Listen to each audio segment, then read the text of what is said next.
Robert Kennedy once said, "There are those who look at things the way they are and ask why. I dream of things that are not and ask why not."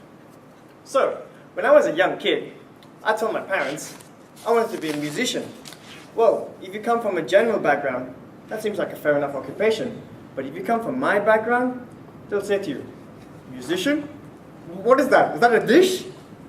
No, son, be a doctor or a lawyer. That is the occupation. Contest chair, fellow judges, ladies and gentlemen, dreams. There are about 6 different types of meanings in the dictionary, but one occurred to me: an aspiration, a condition that you work to yourself towards to. So what was my aspiration? I wanted to be a musician. But then I thought to myself, what did the greats do to live their dream? What did Michael Jordan, Steve Jobs, Martin Luther King? They lived the life because they lived the dream. They were so passionate about making sure that what they do, they left a legacy of what their work. Even today, we still talk about these 3 individuals. Living the dream.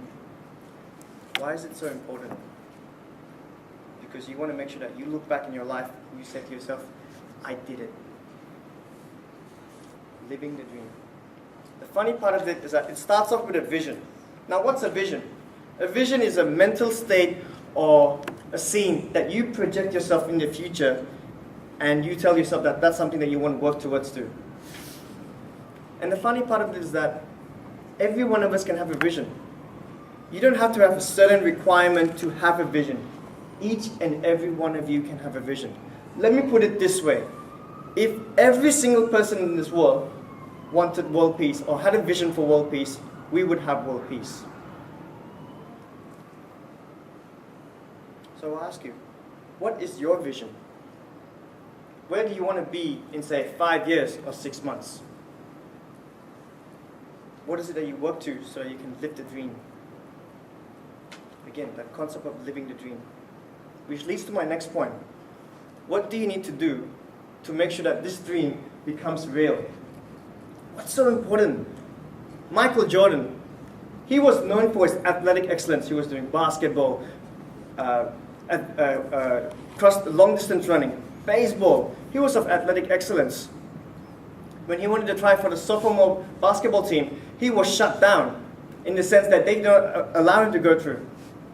At one point he thought to himself, "I'm of athletic excellence, why should they decline my application?" His coach said to him, "You got it. You just don't have the right height. You don't have the right stamina. You don't have the right endurance." So what did he do? Motivated by this statement, he underwent rigorous training. He was taking training after school, even early mornings. His day was so spread out that he would only have probably 3 to 4 hours of sleep. Then he worked out he had to reach a certain height. He was 5'11". He needed to be a 5'12" so that he can actually be in a basketball team. And he needed to prove to his coach that he was not a person to be mistaken for. In a year, he would bring 20 points in the junior sophomore team. I don't know about you, but in the basketball league, that already speaks a lot. 20 points on one person. You know what happened? The end of the season came one point after in his junior sophomore. University of North Carolina came up to him and said, "Can we have this boy for a basketball scholarship?" First recipient. Not only did he get his entrance to the sophomore team, but he got himself a scholarship. So again, I ask you, what do you need to do to make sure that you live the dream?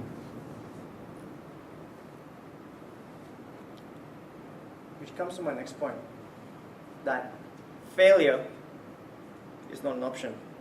That word failure, that shouldn't exist. Thomas Edison once said, "I have not failed. I have just tried 1,000 things that didn't work." Let's take Steve Jobs for an example. Steve Jobs started a company from his garage, got ousted from his own company in Apple. Then he started another company called the Next Inc., which is now one of the leading mobile communication devices where it comes to storages. And then he got ousted from that company because Apple bought that company and he bought Pixar. Which I'll tell you right now, Pixar is probably one of the most leading animation companies that produces the kids' movies that we see today. If Steve Jobs said to himself that he will not fail, he will not do it, Apple will be a washed up company today. That iPhones, that thing that you have right now, it wouldn't be with you. If I said to myself that because my circumstance, my background said to me that I can't be a musician, I would have been another statistic for youth suicide. So again, I ask you, would you want to live a dream of failure, or do you want to live your dream?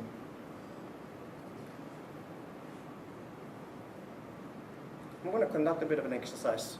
So I want each and every one of you to close your eyes. Now, picture yourself in, say, the next 5 years. A scene that you want to be, a place that you want to be.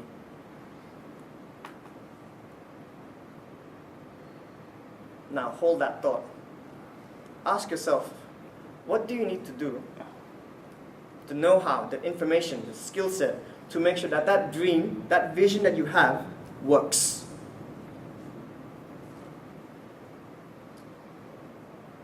Now, I want you to hold that 2 thoughts and say to yourself, you will not fail. Open your eyes. Live it. Contest share.